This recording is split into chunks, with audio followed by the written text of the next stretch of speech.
ئەنای خۆی گەورە تاقیکردنەوەکانی پۆلی 12 مانگ تەواو بێ 26 و ئەنجامەکانیش وا بڕیارە بە شێوەیەکی مەبدەئی دوای جەژنە بێت.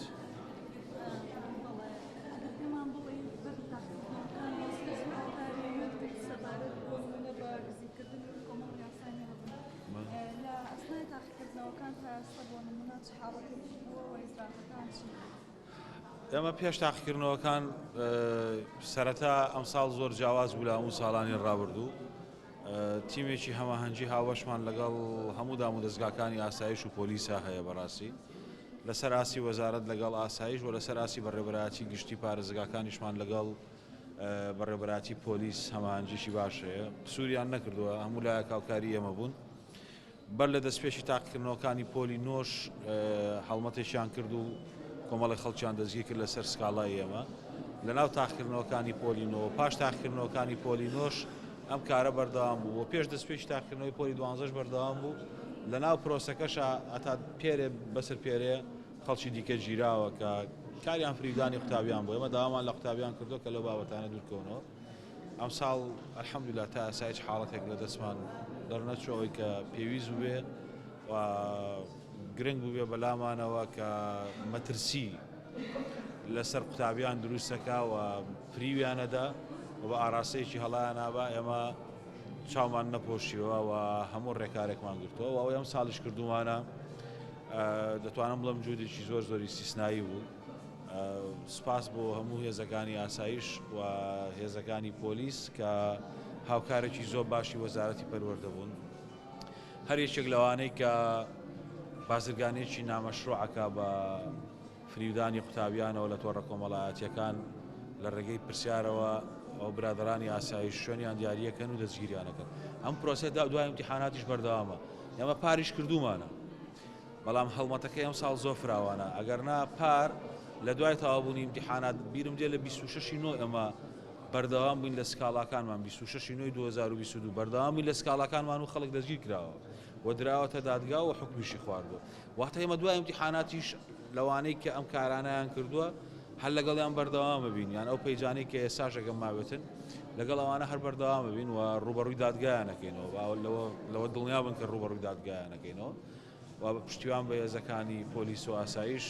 پرۆسەکە زۆر زۆر باشە، هەتا بۆ دەرەوەی قاعەکانیش ئەوان کاری جددیەکەن لە دەوروبەری قاعەکانی ژەگەر خەڵکێکە بێ تەجاوزکە ئەوان بە ڕۆڵی خۆیان هەڵەسن. الحەمدولیلا پرۆسەکە باش بەڕێواچێ و پاش ژەژنیش ئیعلانی نەتایجەکانەکەین. ئەو ئیمتیحانە لەبەرەوەی ئیمتیحانێکی تەواو سەرتاسەریە و تا ڕادەیەکیش مەسیری قوتابیانی پێوە وابەستەیە.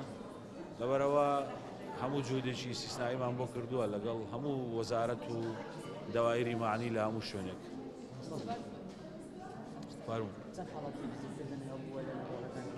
وەڵاهی لیژنەی باڵا هی ڕۆژی یەکەم و دووهەمی ڕاگەیان 24 حاڵەتی گزیکردنەوە زۆر کەم بۆتەوە لە چاو ساڵانی ڕابردوو. ئێمە خۆمان هەسی پێەکەین کە الحەمدولیلا ئەم جاردەیە زۆر کەم بۆتەوە. من تاکید لەسەرەوە کەمەوە تەنها بە ئیجراعاتانە ناکرێت، ئەوم بە فکرەکرێت. دەبێت پەروەردە کار لەسەرەمە بکە و دەبێت هەموو لایەنەکانی دیکە هەموو کایەکانی کۆمەڵگە کار لەسەرەمە بکەن. ئەمە بەواکرێت لە منداڵیەوە خەڵک ڕابێنین کە بە شێوازێکی دەستپاک بە شێوازێک کە حەسکات و تێبگا کە ئەم بابەتە بابەتێکی هەڵەیە و هیچ ئایندەیەکی بۆ مسۆگەر ناکا و ئەوە بۆ مرۆڤ شیاوە کە بەتوانای خۆی بەدەستێنێ. ئەمە دەبێت لە ڕووی فکری و لە ڕووی هۆشیاری پێگەیاندنەوەکانەوە کاری لەسەر بکرێت. ئەمە بابەتێکی گرنگە، بەڵام ئەوەی کە ئێستا لە بەردەستمانە ئەمە هەیە واقعەکەیە و دەبێت ئەم ئیجراعاتانە بکەین و ئیجراعاتەکانیشمان کردووە بەردەوامیشە بین. و من دەمێوەش بڵم من سکاڵاکار بووم لەسەر هەموو کەیسەکە، هیچ مامۆسایەک تەرەف نییە، من سکاڵاکارم لەسەر هەموو کەیسەکە. خوێندکار کاتێک کە گزیەکە بە گزی بۆی حسابەوە ساڵی خوێندنی ئەڕوە بەڵام خوێنکار دەستی هەبێت لە ناردنەدەرەوەی پرسیار و وێنەگرتنی و ئەوە ڕوبەڕووی دادگاکرێتەوە. بەڵام خوێنکار کە بەس گزی بکە ئەو گزیەی بە ساڵی ئەوە بۆ حسابەکرێت کە ئەو ساڵە دەرنەچووە و خولی یەکەم و خولی دووەم مافی نییە تاقیکردنەوە بدە. بەڵام ئەگەر دەستی هەبێ لەگەڵ باند و لەگەڵ خەڵکی دیکە ئەوە ئەو ئیجراتان ناکرێت. بەداخیشم یعنی کە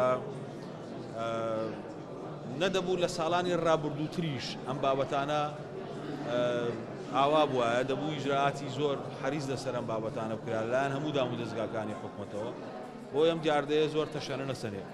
بەڵام ئێمە بڕیارماندار ڕوبەڕوویان ببینەوە ئەوە بڕیارمانداوە ئەمە بە ئیرادە بە ئیرادەی مامۆساکانمان بە پشتیوانی مامۆساکانمان بە پشتیوانی هێزەکانی پۆلیس بە پشتیوانی هێزەکانی ئاسایش و بە پشتیوانی خەڵکیشی دڵسۆز کە ئەو خەڵکە دڵسۆزە ڕۆڵیان هەیە لە کۆنتترۆلکردنی و حاڵەتان.